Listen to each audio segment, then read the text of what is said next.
Teória, možnosť života na iných planétach, je prezentovaná ako pojednanie, ktoré môžete prijať alebo odmietnúť podľa praktických úvah. Je celkom možné, že súčasné akceptované teórie budú zavrhnuté pre pevnejšie overené fakty o planetárnych štruktúrach. Možnosť života na iných planétach. George Adamski, vydané v roku 1946. Pred niekoľkými stovkami rokov, keď sa zhoda s predpísanou dogmou považovala za cnosť, ľudia hrdo hlásali, že prísne dodržiavajú vieru svojich dávnych predkov.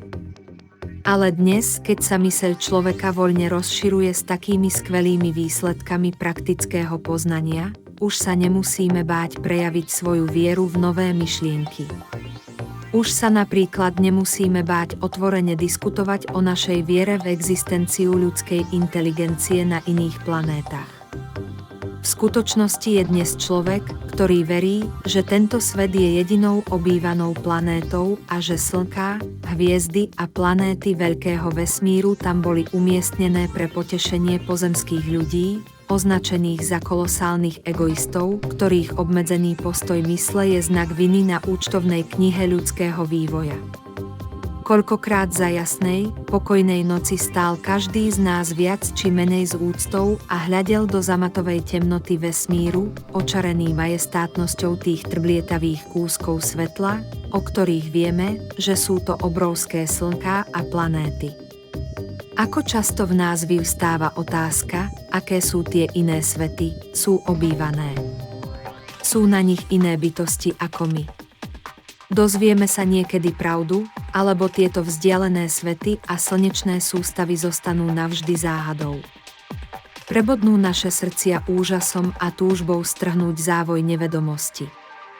Ľudia ako celok sa posmievali myšlienke iných obývaných svetov. Ale pokiaľ môžeme vystopovať ľudskú fantáziu alebo jeho filozofiu, nájdeme niekoľko veľkých myslí, ktorých trend uvažovania ich priviedol k viere v univerzálnosť inteligencie, ktorá si vyžaduje nástroje na vyjadrenie na každom mieste, kde existuje čas a dimenzia. V skorších dobách tejto planéty sa ľudské dohady o možnom ľudskom bývaní obmedzovali na mesiac, pretože on a slnko boli jediné definitívne načrtnuté gule na nebesiach, hviezdy a planéty boli iba svetelnými bodmi, ale keď teleskop bol vynájdený a človek vedome prešiel cez kryštáľovú bránu toho mechanického oka do obrovských hlbín vesmíru, objavil ďalšie možné objekty. Vzťahol ruku priateľstva k tým sesterským planétam v našej vlastnej bezprostrednej slnečnej sústave v nádeji, že definitívna znalosť ľudského života na týchto iných svetoch odmení jeho úsilie, ale dodnes je táto myšlienka stále na poli dohadov. Astronómovia, priekopníci vesmíru, pomocou ďalekohľadu a spektroskopu zhromaždili údaje v tom zmysle, že pokiaľ sú schopní objavovať, ani v našej slnečnej sústave neexistuje žiadna planéta, ktorá by bola schopná udržať ľudský život, ako ho poznáme. Na Zemi, pretože atmosféra okolo ostatných planét je tak nesmierne riedka. Dokonca aj Mars, planéta, ktorá sa najviac podobá Zemi, má extrémne riedku atmosféru a aj keď v jeho metodicky položených kanáloch, ktoré nemajú žiadnu podobnosť s prírodnými trhlinami na Zemi, existuje takmer pozitívny dôkaz ľudskej inteligencie a zručnosti, stále tu zostávajú pochybnosti v mysliach mnohých o existencii ľudského života na tejto planéte. Pochybnosti sú, samozrejme, založené na rozdiele v atmosférickom tlaku, ktorý stanovuje našu vlastnú atmosféru ako štandard, ktorý musia spĺňať všetky ostatné planéty. Aké ťažké je pre ľudskú myseľ otrhnúť sa od zaužívaného myslenia a akou prekážkou pravde je táto nemennosť názorov. Život, ako ho poznáme dnes, je výsledkom dlhého procesu evolúcie. Kedysi pred miliónmi rokov táto Zem, ako objekt či glóbus, nebola obývateľným miestom, ale zárodok života tu existoval a z tohto zárodku života vznikali formy. Prvé formy boli veľmi elementárne, ale postupom času sa postupne vyvinuli do vyššieho stavu organizácie a väčšej koncentrácie. Všetok život a všetky formy sú výsledkom evolúcie jedinej jednotky alebo zárodku života. Vieme, že takéto zárodky života existujú inde vo vesmíre, pretože formy existujú vo vesmíre a ak sa inteligentný život vyvinul na tejto malej guľôčke Zeme, nie je pravdepodobné a logické predpokladať, že sa tak mal stať na nespočetných a nekonečne väčších územiach iných glóbusov vo vesmíre. Ale čo rozdiel v teplote a atmosférickom tlaku, ako obídeme otázku, ktorá bola jadrom sváru dvoch frakcií veriacich a neveriacich? Predstavuje takú neprekonateľnú prekážku existencie inteligentného života, ako sa nás niektorí pokúšali presvedčiť. Možno pri štúdiu iných svetov veľkí nebeskí študenti zabudli analyzovať podmienky na našej vlastnej pozemskej planéte. Možno nebrali do úvahy množstvo rôznych stupňov teploty a gravitačného tlaku, ktoré tu existujú, alebo nespočetné množstvo druhov aktívneho života, ktoré tu možno nájsť. Môžeme povedať, že v rámci tejto jednej zemegule sú v skutočnosti 3 svety, 3 odlišné a určité svety. Okrem iných krokov v našom tréningu v detstve sa učíme, že tlak na tejto zemi je 15 libier na štvorcový pálec a že ak by sa tento tlak zmenil, nemohli by sme žiť na tejto planéte. Väčšina z nás to s uspokojením príjme ako fakt a ďalej sa touto otázkou nezaoberáme. Je to, samozrejme, čiastočne pravdivé tvrdenie, ale ako mnohé iné fakty je to len polopravda. Je pravda, že na rovnom povrchu Zeme je atmosférický tlak 15 libier na štvorcový palec a preto je potrebné, aby sme pri každom nádychu vdýchli do pľúc približne 20 až 25 kubických palcov vzduchu. Toto množstvo je dostatočné na udržanie tlaku vo vnútri nášho tela, aby zodpovedal atmosfére okolo nás a na doplnenie vyčerpania buniek. Taký je svet, ako ho poznáme v atmosfére, ale pozrime sa trochu ďalej a zistíme, aké široké spektrum podmienok gravitačného tlaku existuje na tejto Zemi. Na dne oceánu nachádzame živočíchy, ktoré sú dokonale prispôsobené na to, aby žili v tlakoch, ktoré sú mnohonásobne intenzívnejšie ako na povrchu Zeme. Pretože sa tieto formy vyvinuli v tomto konkrétnom stave tlaku, vyvinuli orgány, ktoré spĺňajú jeho požiadavky. Živočíšny život nájdeme aj vo vode, ktorá je neustále pod bodom mrazu a našli sa aj ryby žijúce vo vode, keď teplomery vystúpili do výšky 208 stupňov. Tieto formy života zvierat sa skladajú zo samotných prúkov, z ktorých je vytvorená matka Zem, a napriek tomu sú schopné z tejto hmoty vyvinúť formy, ktoré sú schopné odolávať intenzívnemu teplu a chladu, vysokým a nízkym tlakom. Ale čo inteligentný život, budete sa pýtať na zmysel? Samozrejme, ľudský život, pretože priemerný človek podceňuje život zvierat ako inteligentný. Dobre, poďme k analýze ľudských možností v tomto trojjedinom svete. Rozdelili sme svet na povrchové tlaky, podpovrchové tlaky a horné vesmírne podmienky, 3 svety v rámci jedného sveta. Veľká väčšina nášho ľudského elementu žije v strednej rovine v tej, ktorá má atmosférický tlak 15 libier na štvorcový pálec a teploty v rozmedzi od 30 stupňov pod nulou do 90 stupňov nad nulou.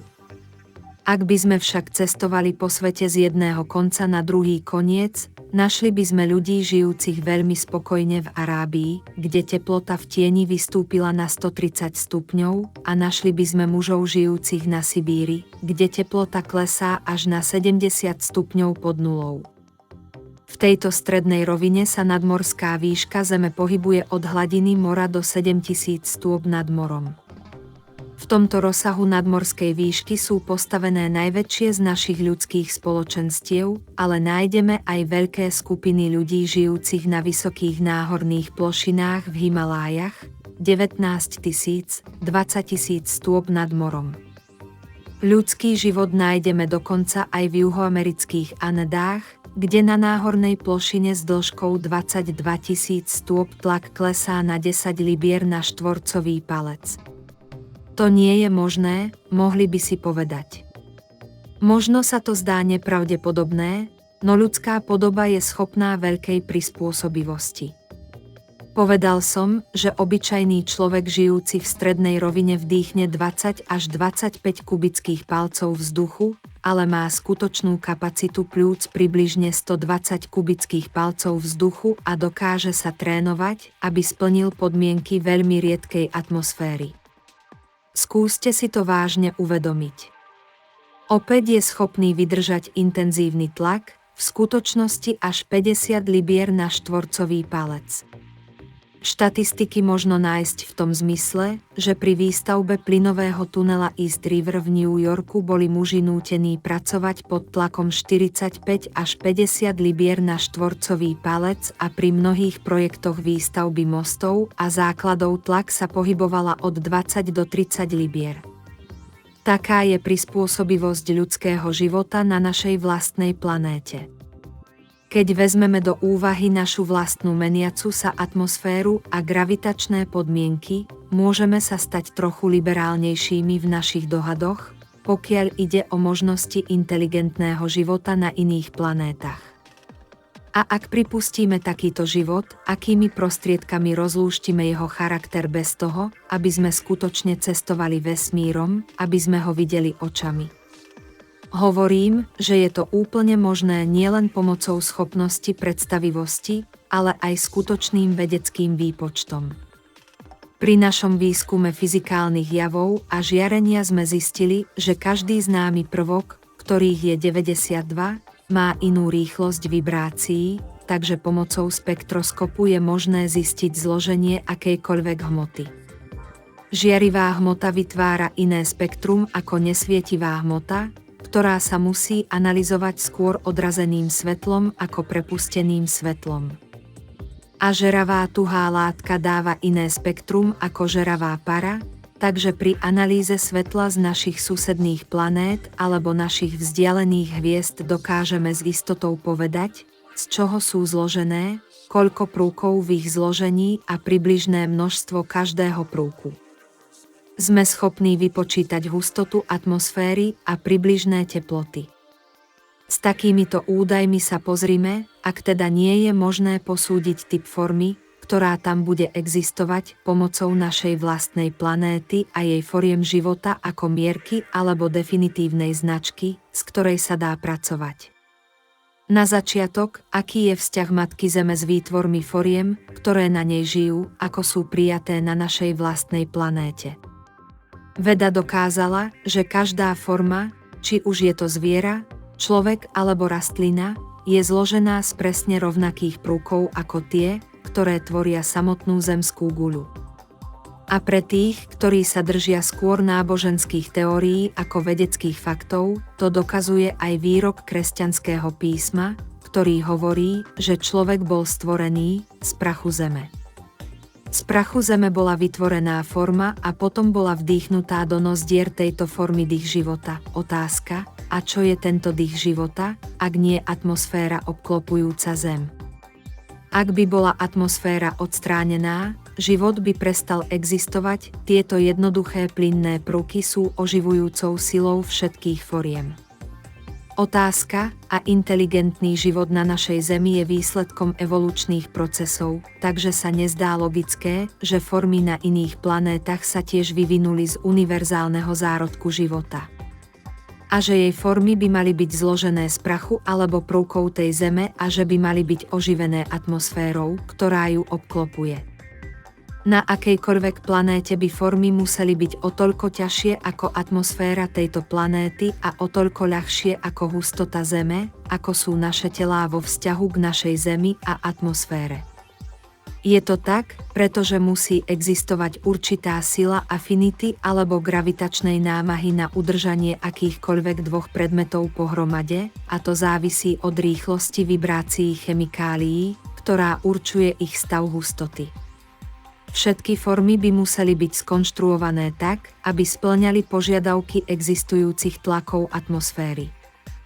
Napríklad na planétach s ľahšími atmosférickými podmienkami budú formy jemnejšieho charakteru. Štruktúra kostí a mäsa by boli veľmi odlišné od našich vlastných. Atómy, ktoré ich tvoria, by neboli tak intenzívne koncentrované a preto by sa mohli pohybovať v aktívnejšom stave. V dôsledku toho by sa aj mozgové bunky stali aktívnejšími a rasa ako celok by sa viac venovala riešeniu intelektuálnych problémov ako oblasti mechaniky alebo ťažkých stavebných prác. Telá by v tomto prípade neboli veľké svalnaté formy, ale pravdepodobne by boli štíhlejšie a pružnejšie. Naši pozemskí vedci analyzovali ľudské a zvieracie formy na tejto našej planéte a pomocou experimentov zistili, že väčšie alebo menšie množstvo akejkoľvek chemikálie v tejto forme spôsobuje výraznú zmenu fyzických aj psychických vlastností. Chemický obsah vody, života rastlín a tak ďalej. V našom vlastnom svete ovplyvňuje telá tých, ktorí prijímajú tieto látky. V rôznych častiach sveta sa prvky líšia a forma jednotlivcov, ktorí tam žijú, odráža tento chemický rozdiel v ich postave a vitalite. Vzhľadom na to, že prvky, ktoré sú teraz známe pozemskej vede, sú univerzálne, účinok týchto rôznych chemikálií by vyvolal podobný účinok v akejkoľvek forme. Keď poznáme hustotu tela a jeho chemické zloženie, je pomerne jednoduché posúdiť jeho fyzické a emocionálne vlastnosti. Dokonca aj na planétach, ktorých atmosféra je taká vzácna, že život sa zdá nemožný, môžu existovať inteligentné formy so silou rozumu, akú vlastníme my, ale skutočná fyzická konštrukcia môže byť taká jemná, že je pre náš zrak takmer neviditeľná, obmedzená. Ako je to v tejto konkrétnej rovine prejavu? Vieme, že na našej vlastnej planéte je žiarivá hmota a plynná látka, ktoré nemôžeme vnímať voľným okom, ale ktoré tvoria veľkú časť našich viditeľných javov. Veda dokázala, že hmota, ako ju poznáme, nie je stabilná. Nedá sa zničiť, ale neustále sa mení z jedného stavu hustoty na iný, teraz vložkový, teraz hrubší, teraz tuhá, teraz plynná a to všetko preniká isté vedomie. Taká je hmota, ako ju tu poznáme, ktorá sa vyvíja z nižších do vyšších stavov inteligencie. Otázka, budeme potom požadovať, aby sa na iných planétach, ktoré môžu byť ďaleko pred našou vlastnou, prejavovali formy v hustom stave našich vlastných fyzických tiel. Už tu nie je otázka, či sú vo vesmíre iné obývané planéty, ale otázka typu bytostí, ktoré tam žijú. A keďže veda prostredníctvom matematických a vedeckých výpočtov dokázala obývateľnosť iných planét, rovnakou metódou analyzujú charakter inteligencie na nich. Dnes je veľmi málo ľudí, ktorí neveria v pokračovanie života. Zopár je tých, ktorí veria, že smrťou tela je všetko, a mnoho je tých, ktorí sú spokojní s mýtickým nebom a peklom, kde duša buď navždy prebýva v nebeskej blaženosti, alebo sa postupne vznáša v horiacej jame ohňa. Sú iní, ktorí veria vo večnú nirvánu, kde človek stráca všetky prejavy a aktívne prejavy. Ale o čo logickejšie a v súlade s božskou inteligenciou by bolo predpokladať, že večný život sa prejavuje vo vývojových štádiách pokroku z jednej planéty na druhú v celom vesmíre, ktorého hranice nemajú žiadne hranice. Aké jednoduché je pre dušu človeka pokračovať, nájsť znovuzrodenie vo vhodnej forme na každej planéte, keď sa jeho múdrosť rozšíri a umožní ďalší vývoj. Možno, že prví druidi mali v sebe nejaký náznak tejto pravdy, keď hľadeli na mesiac ako na raj pre duše, ktoré si zaslúžili nesmrteľnosť. Spojme sa ako pokrokový národ s vedou a obráťme naše mysle, ktoré boli kedysi vedené poverami a mýtickými posmrtnými presvedčeniami, k logickej teórii medziplanetárneho vzdelávania a vývoja. Táto zem nás naučila a naučí veľa vecí, Ale v tejto veľkej škole vesmíru sú miliardy ďalších ročníkov a náš večný život si vyžaduje večnú novosť a večný pokrok. Skutočne veľké mysle tej doby odmietajú obmedziť ľudské pole vedomostí na najmenší bod vo vesmíre. Odmietajú obmedzovať stvoriteľa na produkciu iba hrstky viac či menej priemerných individualizovaných inteligencií, ktoré sa nechali riadiť vierovkou a dogmou. Aj keď môže trvať stovky rokov, kým dokážu, že to, čo sa presadzuje v mysliach týchto pokrokových vedcov, idú neustále vpred a jedného dňa prinesú pozitívne odhalenie existujúcich pravd. Ako smrteľné bytosti prebývame v smrteľnom svete, vo svete dimenzií, vo svete foriem. Vnímame okolo seba predmety, ktoré sa našim fyzickým zmyslom zdajú mať určitý obrys. Jednoznačná farba a absolútna hustota alebo hmotnosť, uvedomujeme si konkrétnu alebo statickú formu krásy, ale veľkoleposť stále aktívnej sily stvorenia, neutíchajúci pohyb nepatrných atómových entít, sú tak ďaleko od našej roviny pohľadu, ako je svet formy pre človeka, ktorý je od narodenia telesne slepý. Ale môžeme vidieť, ak chceme, môžeme vidieť nádheru, nepredstaviteľnú slávu veľkej reality, ak si dovolíme vnímať okom vedomia, alebo by som mohol povedať okom lásky, pretože láska je kanálom skutočného vnímania.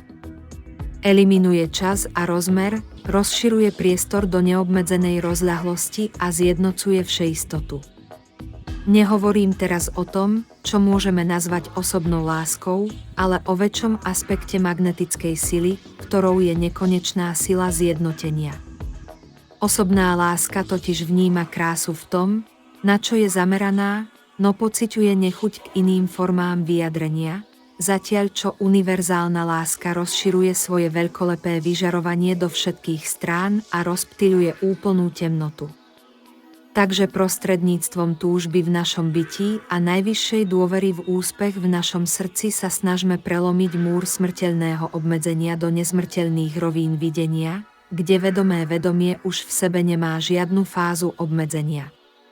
Teraz sme nad všetkými smrteľnými pojmami a preto cítime, že sme zavesení vysoko vo vesmíre a pozeráme sa dolu očami vedomia na všetky veci a vnímame vnútornú realitu vo svete pevných látok. V ňom vidíme začiatok pôsobenia ako dva kanály, ktorými sa navzájom spájajú chemické sily. Keď sa kombinujú, vyvolávajú činnosť podobnú činnosti varu vody a prostredníctvom tohto kontaktu chemických síl sa vyvíja tretí prvok, ktorý sa premieta do činnosti energiou alebo silou, ktorá je naň prenášaná prvotným pôsobením. Tento tretí prvok zase vyvoláva ďalší akt tým, že sa dostane do kontaktu s voľným atómom, ktorý je vo vývoji o niečo vyšší ako on sám. A v celom vesmíre takáto akcia neustále prebieha. Pri pohľade zhora na svet smrteľníka vidíme rôzne roviny prejavu, ktoré sú označené ako minerálna forma, rastlinná forma, zviera a vtáctvo. Vnímame, že človek je prvý, kto pozoruje pôsobenie týchto rôznych foriem, ale pozerá sa na ne zvláštnym spôsobom. Niektorým z nich trochu rozumie, tak si ich povolá na svoju stranu a použije ich ako sluhov, no tých, ktorým nerozumie, odvrhne nabok a nazýva ich nežiadúcimi alebo zlými. Avšak z vyšších rovín, kde sa na všetku činnosť pozeráme s veľkolepým vnímaním lásky, zisťujeme, že najhrubšia vec na zemi, ktorú by smrteľník považoval za škaredú, má v sebe tú najúžasnejšiu krásu.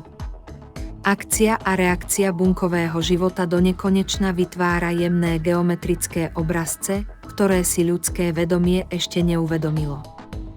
A cez večne sa vyvíjajúcu tapisériu stvorenia prechádza jemná zlatá niť svetla, ktorá robí z celého vesmíru veľkolepú slávu vedomého osvetlenia, a táto všeprenikajúca nádhera zahaľuje každú formu vo vesmíre do žiarivého farebného žiarenia.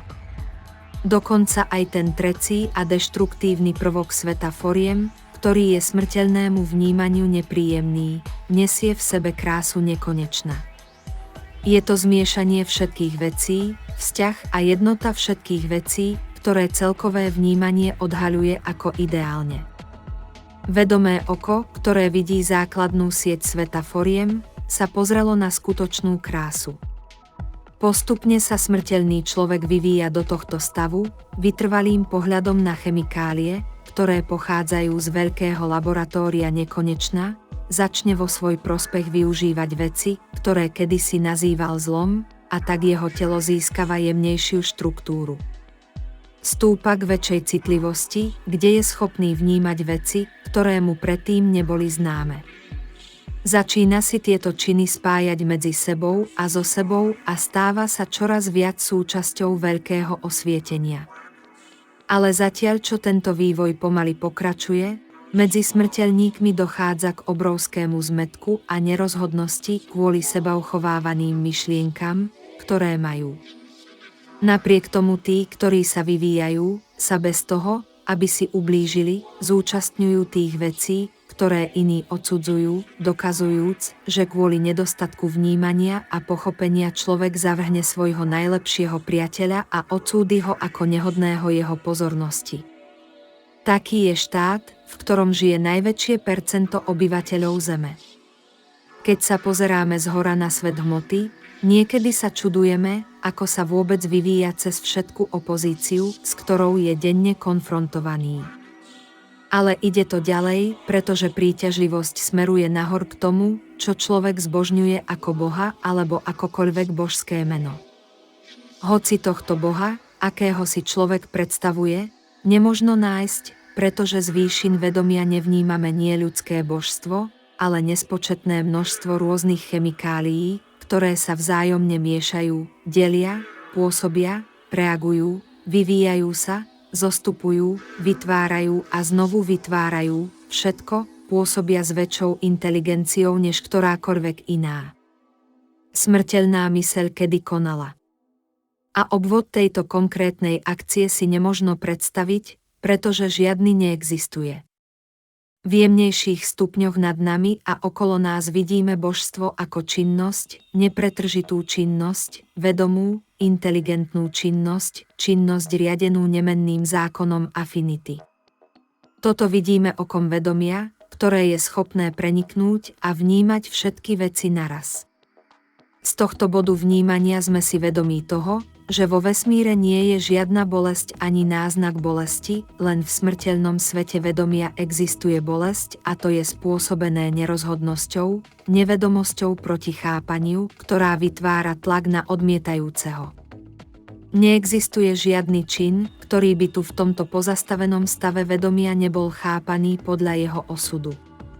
Hmota sa neustále pohybuje smerom k božskému stavu a naše telo, ako ho ľudia poznajú, sa stane univerzálnym, pretože chemikálie vesmíru sú vytvorené, aby slúžili vo všetkých sférach života. Neexistuje žiadne oddelenie medzi atómami hmoty a božskou podstatou univerzálneho stavu. Prvotná substancia sa pohybuje hore a dole po rebríčku vibrácií a božstva alebo vedomej sily nad všetkými vecami, vníma iba činy a nerozlišuje medzi jedným alebo druhým činom.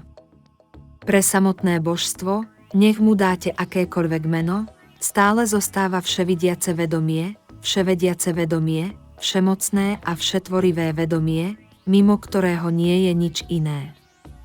Takže z rozľahlosti vesmíru vás vraciame do sveta smrteľníkov, zo slávnej slobody nekonečného vás opäť privádzame do hraníc konečného.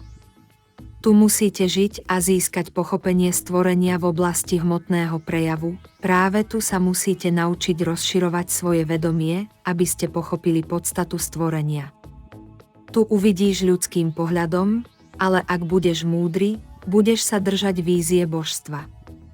Je pravda, že musíme žiť v tele z mäsa na úrovni Zeme, ale zároveň si zachovávajme vedomie, že sme obyvateľmi vesmíru.